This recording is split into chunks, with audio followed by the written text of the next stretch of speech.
Insurance appellate tribunal basically है क्या sir? Insurance companies की तरफ से ब्लैकमेलिंग को किस तरीके से आप हैंडल करते हैं? तो लाइफ इंश्योरेंस में लोगों को मुश्किल अस्सलाम वालेकुम नाज़रीन, आपका मेज़बान अब्दुर्रहमान और मेरे साथ इस वक्त मौजूद हैं chairman insurance appellate tribunal court के चेयरमैन जस्टिस अकबर अली कुरैशी साहब। आज हम उनसे पूछेंगे कि आखिर इस कोर्ट की बुनियाद, इस कोर्ट का इनिशिएटिव क्यों लिया गया है और जो इंश्योरेंस केसेस में लोग इन्वॉल्व हैं, न जाने कितने सालों से उनको इंश्योरेंस नहीं मिलती और वो क्लेम के चक्कर में न जाने कहाँ कहाँ भटकते हैं, यहाँ तक कि अपनी ज़िंदगियों से भी हाथ धो बैठते हैं। तो ये कोर्ट उनकी किस तरीके से मदद कर सकती है? इंश्योरेंस एपेलेट ट्राइब्यूनल बेसिकली है क्या? देखिए, ये जो इंश्योरेंस एपेलेट ट्राइब्यूनल है, ये इंश्योरेंस ऑर्डिनेंस 2000 के तहत गवर्नमेंट ने ये किया है कि फर्स्ट टाइम इसको एस्टेब्लिश किया है, जो कि दो किस्म की इंश्योरेंस होती है, life insurance, non life insurance. दोनों किस्म के केसेस आते हैं और वो लोग जो इंश्योरेंस कंपनियों से, चाहे वो गवर्नमेंट की कंपनी हो चाहे वो प्राइवेट इंश्योरेंस कंपनी हो, उससे जो एग्रीव्ड लोग होते हैं वो अपने क्लेम आके वहाँ दाखिल करते हैं। जो लाइफ इंश्योरेंस वाले हैं, जिसने इंश्योरेंस करवाई थी वो फौत हो गया, उसके बच्चे आते हैं,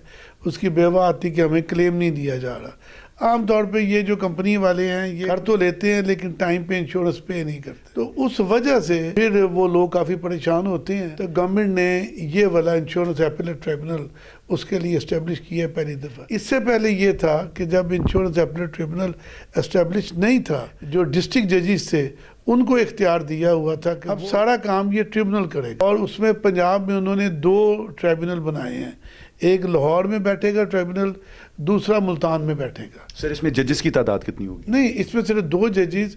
उसकी रिक्वायरमेंट ये है कि हाई कोर्ट के या तो सिटिंग जज इसके चेयरमैन होते हैं या रिटायर्ड जज of the high court chairman होते हैं। सर, अगर लाहौर की ही सिर्फ आबादी देखी जाए तो ऑलमोस्ट 2 करोड़ के करीब आबादी है, तो इतने ज़्यादा केसेस एक अकेली जान किस तरीके से हैंडल करेगी? नहीं, ये केसेस हैं स्पेशल नेचर के।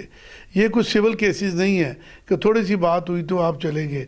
ये कोई थोड़ी सी बात हुई, आपका राइट है, फंडामेंटल राइट है, आप रिट लेके हाई कोर्ट चलेंगे, वैसे नहीं है।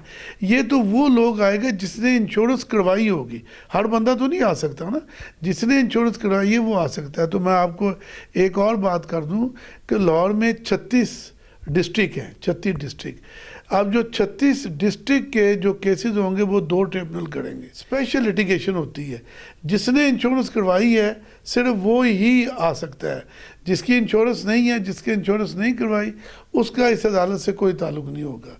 तो इसलिए इसके केसेस होते हैं, सैकड़ों में होते हैं। मतलब इस वक्त जो पेंडिंग केसेस है, मेरे पास जो लिस्ट आई है वो तकरीबन कोई 750-800 केसेस बनते हैं। लेकिन ये पूरे 4 डिवीज़न के केसेस थे।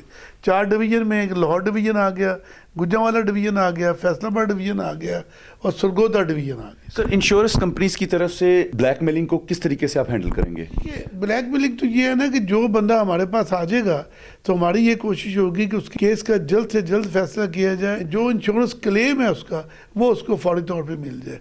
ये आम तौर पे ज़्यादा जो ख़राब होते हैं वो लाइफ इंश्योरेंस वाले होते हैं। तो लाइफ इंश्योरेंस में लोगों को मुश्किलात आती हैं। जो नॉन लाइफ इंश्योरेंस है, उनका बिजनेस होता है, सब कुछ होता है, उनको फौरी तौर पे एक अच्छा लॉयर भी उनको अवेलेबल हो जाता है, उनके लिए इतनी मुश्किल नहीं होती। वेयर एज के जो लाइफ इंश्योरेंस वाले होते हैं उन बेचारों को मुश्किलात पेश आती हैं। आपने सारी गुफ्तगू सुनी तफसील के साथ और यकीन करते हैं और उम्मीद भी करते हैं कि आप बहुत सारी इन्फॉर्मेशन आपके सामने इस वक्त आ चुकी है। और जो जो लोग इन्वॉल्व हैं और इंश्योरेंस के केसेस में फंसे हुए हैं, आइए ट्राइब्यूनल बन चुका है और अब आपको क्विक रेमेडी मिलेगी। इजाज़त दीजिए, अल्लाह ने के बाद।